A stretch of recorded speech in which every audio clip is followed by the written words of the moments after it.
बहुत समय पहले धरती पर एक महान और अमर साम्राज्य था जिसे टाइटन साम्राज्य कहा जाता था। इस साम्राज्य की स्थापना टाइटन नामक शक्तिशाली योद्धाओं द्वारा की गई थी, जो असीम शक्तियों के धनी थे और किसी भी मानव से अधिक बलवान और बुद्धिमान थे।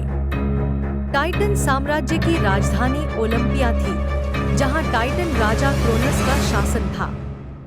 क्रोनस ने अपनी बुद्धिमत्ता और शक्तियों से यह साम्राज्य बनाया था और उसे अजेय बनाया।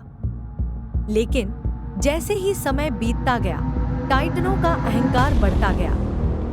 वे खुद को देवताओं के समकक्ष मानने लगे और उनके बीच अवज्ञा और विद्रोह की भावना पनपने लगी।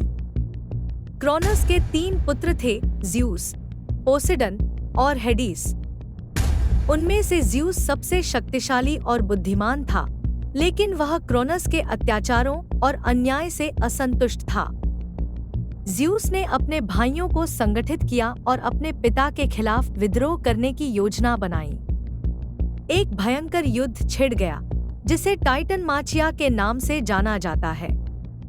इस युद्ध में टाइटन और ओलंपियन देवताओं के बीच रक्तपात हुआ। ज़्यूस ने अपने भाइयों और अन्य देवताओं की सहायता से क्रोनस और उसके अनुयायियों को पराजित कर दिया।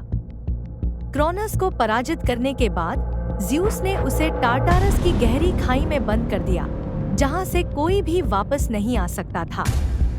लेकिन इस युद्ध के बाद भी टाइटन साम्राज्य का पतन नहीं रुका। विद्रोह और संघर्ष की आग साम्राज्य के कोने-कोने में फैल गई।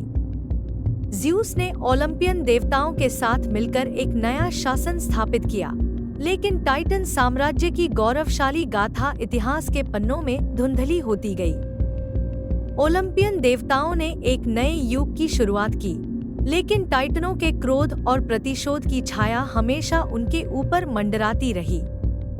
टाइटन का क्रोध कभी भी समाप्त नहीं हुआ और अमर साम्राज्य का पतन उनकी शक्ति और गर्व का प्रमाण बन गया।